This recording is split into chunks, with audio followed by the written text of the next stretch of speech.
जय गुरुदेव। देखो, संदेह करोगे तो तुम्हारा नुकसान हो जाएगा। संदेह और शंका से घर बर्बाद होता, पूरा का पूरा समाज बर्बाद हो जाता। शंका करोगे तो सारा राज बर्बाद होता, और शंका करोगे तो धर्म बर्बाद हो जाता। तुम जो सोच रहे होगे कि भाई जय गुरुदेव नाम बाबा जी का है, मेरा नहीं है और ना तुम्हारा है, तो शंका क्यों करते हो? ये नाम उसका है और तुमने अभी शास्त्रों को नहीं देखा। और जो कहते हो हमने शास्त्र देखे हैं, वो आंख बंद करके और बुद्धि को ताक में रखकर। कोई भी नाम हो, विष्णु भगवान के 1000 नाम और परमात्मा के अनेकों नाम, तो शंका क्यों करते? कोई भी नाम सतयुग का, त्रेता का, द्वापर का, कोई नाम हो जब तक सिद्ध नहीं होगा तब तक कोई नाम आत्म कल्याणकारी नहीं, आत्माओं को गति नहीं दे सकता। इसलिए नाम सिद्ध करना होगा तो जीवात्माओं के काम आएगा, नहीं कोई काम नहीं आ सकता। कोई नाम हो, उसके तो अनेक। तुम इतना नहीं समझ पाते हो कि सूरज निकलता है तो अलग अलग देशों में, अलग अलग मुल्कों में अलग अलग नाम। सूरज तो एक ही है लेकिन नाम अलग अलग। तो तुम ये नहीं जानते हो कि तुम्हारे यहाँ नाम अलग है, दूसरे मुल्क में जाओ अलग, तीसरे मुल्क में अलग। तो परमात्मा का क्यों नहीं समझते हो कि उसके अनेकों नाम हैं? इसलिए शंका मत करो।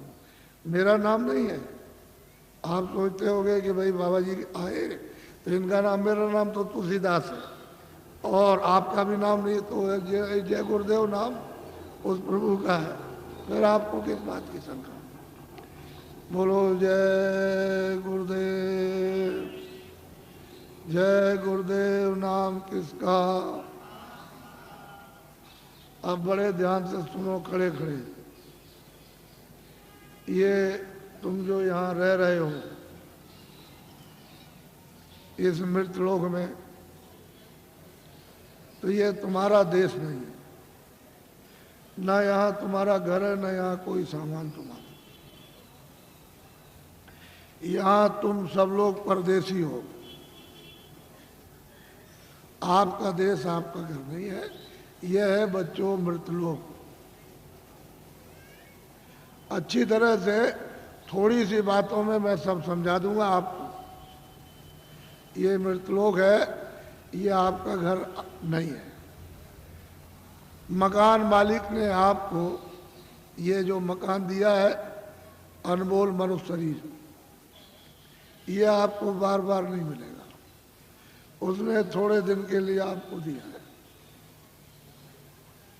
और उसने ये कहा कि देखो भाई, मेरा ये मकान है, शुद्ध है, साफ है, पवित्र, मैं तुमको देता हूँ थोड़े दिन के लिए।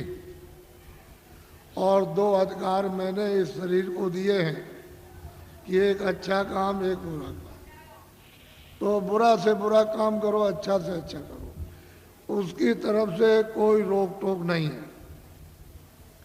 वो जो भी तुम करोगे अच्छे बुरे काम, सब ये कूड़ा कचड़ा, जितना भी पाप पुण्य का, ये सब जीवात्मा पर लदेगा, उस जीवात्मा पर रखा जाएगा और उसको कुछ मना नहीं करना।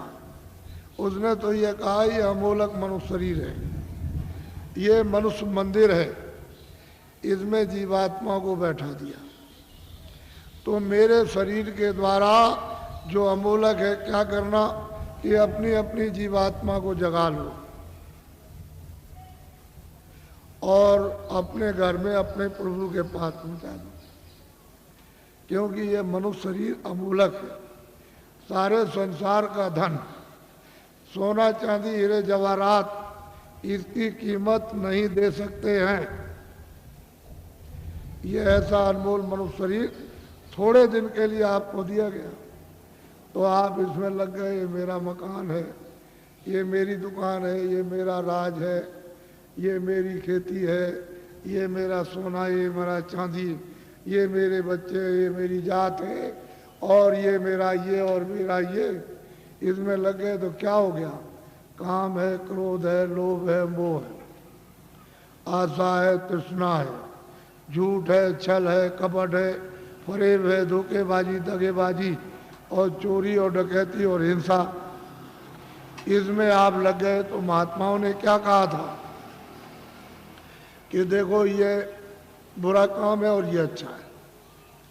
इस बुरे काम से तुमको, सबको, स्त्री पुरुषों को, बच्चों को दुख मिलेगा, तकलीफ मिलेगी, रोग मिलेगा, कोढ़ मिलेगा, अंधे हो जाओगे, बहरे हो जाओगे, गरीब हो जाओगे, सताए जाओगे और मारे जाओगे।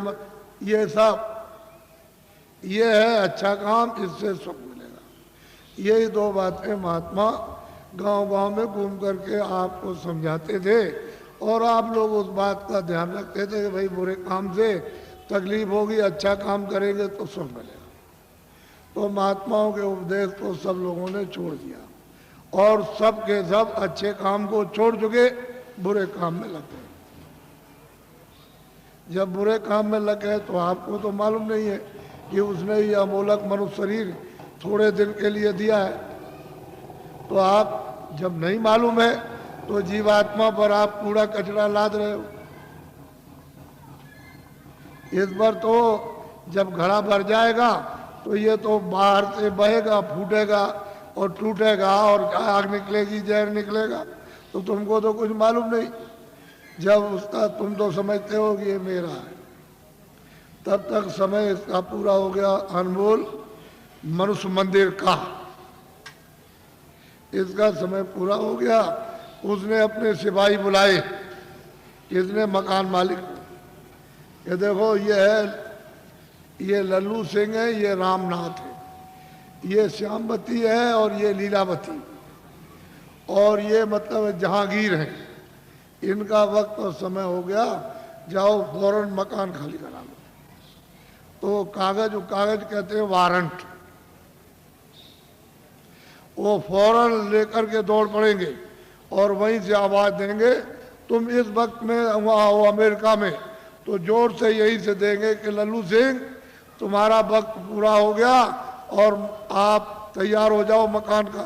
तो यहाँ से फौरन, यानी क्षण भी नहीं लगेंगे, वहाँ आवाज पहुंचेगी और जोर से धक्का मारेगी तो लल्लू सिंह उलट जाएंगे, वही गिर जाएंगे, आंखें अंधी हो जाएंगी, कान बहरे हो जाएंगे, बुद्धि पागल हो जाएगी, जबान बंद हो जाएगी, बस उसी जगह फौरन। और वो सिपाही यहाँ से एक क्षण भी नहीं लगेगा, अमेरिका पहुंच जाएंगे और कहेंगे देखो ये मालिक का हुक्म हो गया, मकान खाली। तो मन को, बुद्धि को, चित्त को, प्राणों को और जीवात्मा को, रूह को इस अमोलक मनुष्य मंदिर से, जिस्मानी मस्जिद से निकाल बाहर। अब ये आपका शरीर ये पड़ा, ये मिट्टी है, ये मकान और ये जमीन और ये राज, ये पाट, घर का सामान, दुकान का सामान, दफ्तर का सामान, ये हिंदी, ये अंग्रेजी, उर्दू, ये आपकी ये पड़ी, ये पड़ा, सब सामान ये पड़ा। अब ये बताओ, ये इनमें से कोई सामान तुम्हारे साथ जाएगा? बोलो जाएगा? तो तू कैसे कहता कि मेरा है? ये कैसे कहते हो कि मेरा है? ये राज मेरा है, ये दुकान मेरी है, दफ्तर मेरा है, ये खेती मेरी है, ये मेरा है, ये कैसे? ये तो तेरा ये भी नहीं, तो किराए का मकान है। ये नहीं समझा कि खाली हो गया, ये पड़ा। अगर किराए पर न दिया होता तो वो चेतन जीवात्मा जो परमात्मा की अंश है, वो कैसे निकाल दी जाती? किराए पर तो मिला और उसका वक्त निर्धारित समय कि इतने समय के अंदर रहो और इसके बाद अपना काम करो, मत करो तो निकलो। तो तुमने क्या, तुमको लाभ क्या हुआ? तुम अचानक में निकाल दिए गए अनमोल मनुष्य मंदिर, ये बार बार मिलेगा? अरे तुम खड़े हो, ये बार बार मिलेगा? कितने युगों के बाद, कितने सतयुग, कितने त्रेता, कितने द्वापर, कितने कलयुग खत्म हो गए और उसका जो पुण्य है वो एक एक बूंद तुम्हारा जमा हुआ मनुष्य शरीर प्राप्त करने का, और कितने युगों के बाद आपको ये मनुष्य शरीर मिला। और आपको कहते हैं ऐसे ही मिल जाएगा, ये कोई तमाशा है? तुम्हारे घर का ये कोई खेल है? कैसे मिल जाएगा? ये अमूल्य चीज है, इसको हीरे जवाहरात इसकी कीमत नहीं, लेकिन थोड़े दिन के लिए मिला। इसमें जीवात्मा को ये अवसर दिया कि देखो शुद्ध पवित्र मकान है, तुम इसमें अपनी जीवात्मा को जगा लेना और घर में अपने पहुंचा दो पिता के पास, प्रभु के पास, उस मालिक के पास, उस स्वामी के पास जो वो सर्वेश्वर है। इन जीवात्माओं का जो मालिक है, जो प्रभु है, उसके पास पहुंचा दो और मकान मेरा मुझे दे दो, शुद्ध है, स्वच्छ और साफ देना। तो आपने कुछ शुद्ध साफ रखा, आंख गंदी, कान गंदे, जबान गंदी, मन गंदा, बुद्धि गंदी, चित्त गंदा, जीवात्मा गंदी, हाथ गंदे, पैर गंदे, इतने तुमने कैसे कैसे कर्म किए तो गंदगी को तुमने लाद लिया। ये पहाड़ों की तरह से गंदगी जमा हो गई, तो बताओ इस जीवात्मा का उबार कौन करेगा? मैं वहां वो बात सुनाने नहीं आया जिसको तुम समझ रहे होगे। ये खेती करो, दुकान करो ठीक से, और दफ्तर का काम ठीक से करो। मैं कब मना करता हूं? आप जो भी सामान लेकर खेती से, दुकान से, दफ्तर से आओ और जो पैसे लेकर आओ, बाजार में खरीदो, अनाज खरीदो, सब्जी खरीदो, फल खरीदो, कपड़े खरीदो और सामान और दवा खरीदो और मकान अच्छा बनाओ और झोपड़ी अच्छी लेकिन ये तो समझो कि ये सब सामान किसके लिए? इस किराए के मकान के लिए। ये पंच भौतिक शरीर है, इसके लिए आपको दिया कि कपड़े दो, खाना दो, दवा दो, इसको निरोगी रखो, यानी रोग ना होने दो। ये आपको बताया, ये आपको बता रहा हूं कि ये सामान सब इसका है, तो आप लाख जोड़ो, करोड़ जोड़ो, अरब खरब रखो, लेकिन ये तो समझो कम से कम कि ये इसका है, इसमें जीवात्मा का रत्ती भर भी नहीं। ये समझ, तो जब ये खाली हो जाएगा तो ये पड़ा और ये पड़ा, न ये इसके काम और न ये इसके काम। तो फैसला है, तुमको जो होना है वही तुमको बता देता हूं।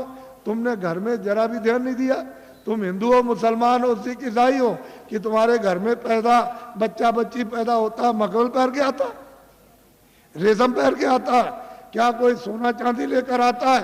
या जमीन और मकान नंगा आता रोता हुआ? तो तुमको सबको ये देखना चाहिए भाई कुछ लेकर नहीं आया, ये तो खा लिया।